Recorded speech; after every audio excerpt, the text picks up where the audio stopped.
আমি মাসুদ, গ্রাম থেকে আইছি। আসো ভিতরে আসো। আসসালামু আলাইকুম মামি। মাসুদ গ্রাম থেকে একটা হাঁস নিয়ে আসছে। তাই ছেলে, তোমাকে হাঁস আনতে বলছে কি? তুমি তো আসছো হাঁস নিয়ে আসছো কেন? সব গ্রাম থেকে কে আসতে বলে? তুমি আসলে মার কথায় কিছু মনে করো না।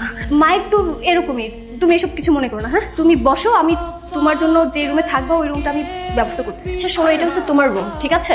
তুমি এখানেই থাকবে। কি হচ্ছে এখানে? মা, আমি মাসুদকে রুমটা দেখিয়ে দিচ্ছিলাম। মাসুদ এই রুমে থাকবে? মাসুদ? হ্যাঁ। মাসুদ যদি এই রুমে থাকে, তাহলে বাইরে থেকে যখন গেস্ট আসবে তাদের আমি কোথায় থাকতে দেবো?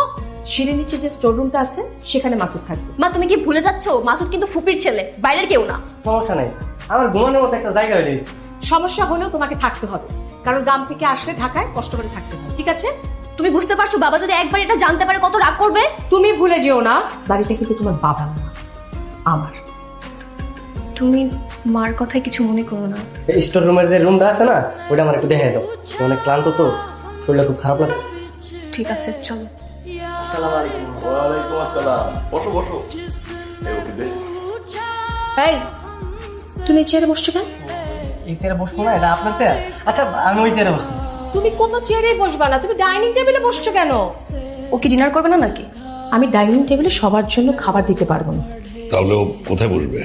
মামা কোনো সমস্যা নাই। আচ্ছা আমি নিচেই বসেছি, তাছাড়া এই চেয়ার টেবিলে বসে আমার কোনো খাওয়ার অভ্যাস নাই। গ্রামে তো আমি নিচেই বসি। আহা, কোথাও যেও না, চুপ করে এখানে বসো। এই, তুমি নিচে বসো তো। খাবার দিয়ে গেল, তোমরা সবাই মিলে খাও, ঠিক আছে? তুমি এখনো ঘুমাওনি? না, ওই গ্রাম থেকে তোমার লাগে একটা জিনিস নিয়ে এসেছি। কি নিয়ে আসছো? এইটা আনছি তোমার লাগে। অনেক সুন্দর তো। বইয়ের পাতার মাঝখানে এরকম করে রাখা দিবা, বুঝছো?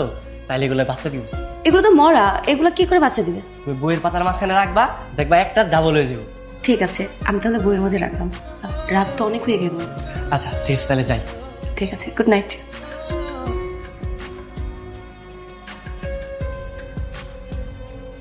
কিরে মাসুদ, কি অবস্থা তোর? মুখ দেখে মনে হচ্ছে কিছু বলবি। ঢাকায় তো আইসি ওই আপনার একটা চাকরি লেগে, আর আপনি তো কইছিলেন আমার চাকরি দিবেন। যদি কইতেন কবে চাকরিটা দিবেন ভালো হইতো। পড়াশোনা তো বেশি করিসনি, কি যে করি। মামা আপনার অফিসে চা নাস্তা দেয় না, ওরকম একটা কাজ হলো। ওর জন্য তো একজন আছে। তাহলে বাবা ও কোন একটা কাজ দাও।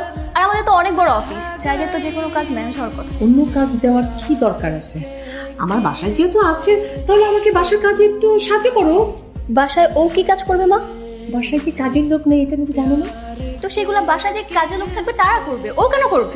না না, কোনো সমস্যা নেই, আমি চাকরি না পাবো তো আপনাকে বাসায় কাজ করবো। আর তাছাড়া আমাকে গ্রামের বাড়ি যত কাজ আমি তো করছি। তুমি একদম চুপ করো। তুমি সবসময় তো ভালো সাজতে যাও কেন শুনি? বাবা, তুমি ওকে একটা ভালো কাজ ম্যানেজ করে দাও। নিজে তো একটা প্লেটও পরিষ্কার করে খেতে পারো না, তারপরে যদি কেউ আমাকে বাড়ির কাজে সাহায্য করে, তাতে তোমার সমস্যাটা কি? থাক মামি, ওর কথা বাদ দেন না। আপনি কোন আপনার বাড়িতে কি কাজ আছে, আমার সব কাজ সব করে দিয়েছি। আচ্ছা হয়েছে হয়েছে, আমার দেরি হয়ে যাচ্ছে, আমি এখন বেরোই। দাও ব্যাগ দাও। আমারও লেট হচ্ছে। চল। তুমি আমার সাথে রান্না করে আসো, আমি বুঝিয়ে দিচ্ছি।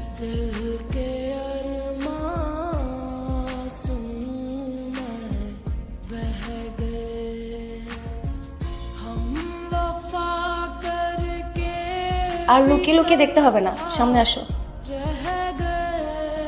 লুকিয়ে লুকিয়ে কি দেখছিলে শুনি? তোমার একটা কথা কইতেছিলাম। বলো, কি বলতে চাও? আসলে আমি না একটু মারে কল দিতাম, কিন্তু আমার কাছে তো ফোন নাই। তোমার ফোনটা যদি একটু দিতা।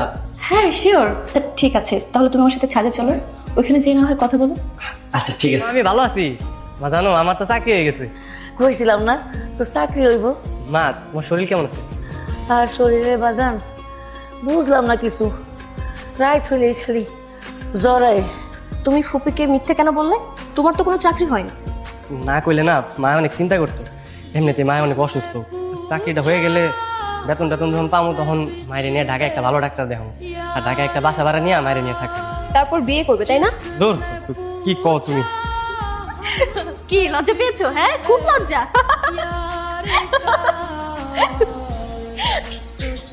মামি, তাড়াতাড়ি বল।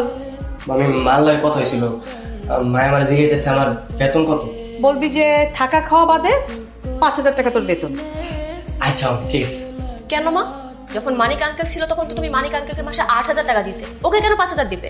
তুই এখান থেকে যা তো, তোকে দেখলে না আমার খুব বিরক্ত লাগে। যা। তুই হা করে তাকিয়ে আছিস কেন? তুই কাজে হাত লাগা দেখ, একটু ফাঁক পাইলেই কাজে ফাঁকি। হা করে তাকায় আসছে। মামা আমি একটু গ্রামে যাবো, মামা মায় অনেক অসুস্থ, কল দিছিল। ছুটি কাটানোর ধান্দা না? এই তুই গ্রামে গিয়ে কি করবি? হ্যাঁ, তুই কি ডাক্তার যে গিয়ে তোর মার চিকিৎসা করবি? মামি আমার একটু গ্রামে যাইতে হইব। বাসায় এত এত কাজ, তুই সেদিন মাত্র কাজে নামলি আর এখনই যাওয়ার সুখ তুলতেছিস। তা যাক না মা, সমস্যা কোথায়? ফুপি অসুস্থ, ফুপিকে দেখার জন্য যেতে পারে না? সমস্যা আছে। সমস্যা হলো ও গেলে ওর এতগুলো টাকা, গাড়ি ভাড়া সবকিছু নষ্ট হবে। ও তাহলে কি আমি যাবো না? দরকার নেই, শুধু শুধু যাওয়া আসা করে টাকা নষ্ট করবি কেন?